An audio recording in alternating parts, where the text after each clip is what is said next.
the focus on Tazkiyah itself, and not the focus on other elements of our Islamic dimensions, which are all very important. The focus on Tazkiyah is, first of all, through my personal experience, that an intellect without a soft heart, without a polished heart, without, simply said, a beautiful heart, beautiful in terms of the traits, the sifat, and the characteristics of that heart, of compassion, of merciful love, of kindness, of benevolence, of justice, of fairness, of humility, of humbleness, of forgiveness, of internal peace.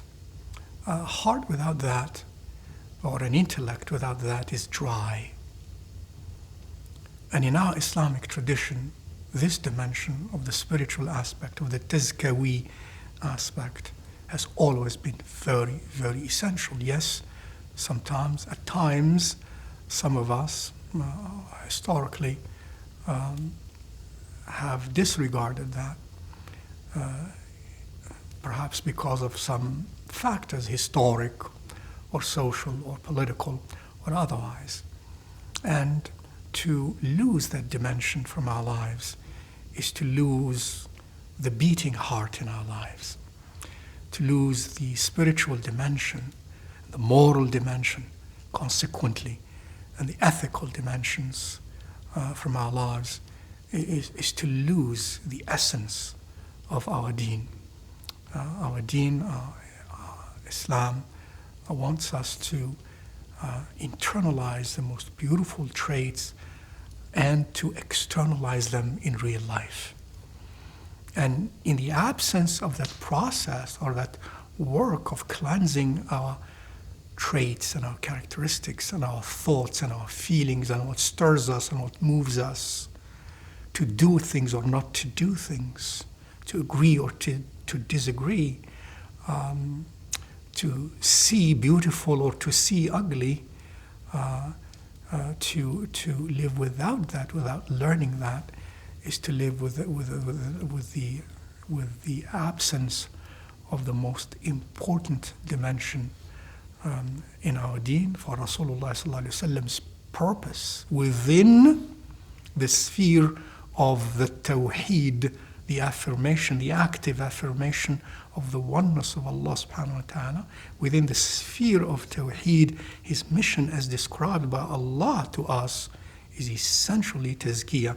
وَالَّذِي بَعَثَ فِي الْأُمِّيِّينَ رَسُولًا مِّنْهُمْ يَتْلُو عَلَيْهِمْ آيَاتِهِ وَيُزَكِّيهِمْ وَيُعَلِّمُهُمُ الْكِتَابَ وَالْحِكْمَةَ. Allah says to us that basically that the essential practical mission of Rasulullah sallallahu alaihi wasallam within the context of Tawheed is tazkiyah, is to cleanse and purge our hearts, our internal realities. Allah subhanahu wa ta'ala tells us, قَدْ أَفْلَحَ مَنْ زَكَّاهَا وَقَدْ خَابَ مَنْ دَسَّاهَا. After Allah Azza wa Jal yuqsim, swears, if you will, 11 times in Surah وَالشَّمْسِ وَضُحَاهَا, at the end of that qasam, jawabul qasam, the answer of that qasam, the answer of that very strong means to swear for something because it's important. The answer of that is قَدْ أَفْلَحَ مَنْ زَكَّاهَا. قَدْ أَفْلَحَ مَنْ زَكَّاهَا. Indeed has attained felicity or success or happiness the one who strives to cleanse his self. And these are the main and the essential reasons why we are here to emphasize that, because that is essential to everybody's life. And Tazkiyatun Nafs, moreover, is a fardu ayn, whereas other sciences and other things in Islam, which are very important, are many of them fardu kifaya. Fardu ayn is an individual obligation. Fardu kifaya is a collective obligation. And indeed, if we have the choice between the two, Fardu Ain takes priority over Fardu Kifaya. But if we can do them both, we must do them both as well. Wallahu ta'ala.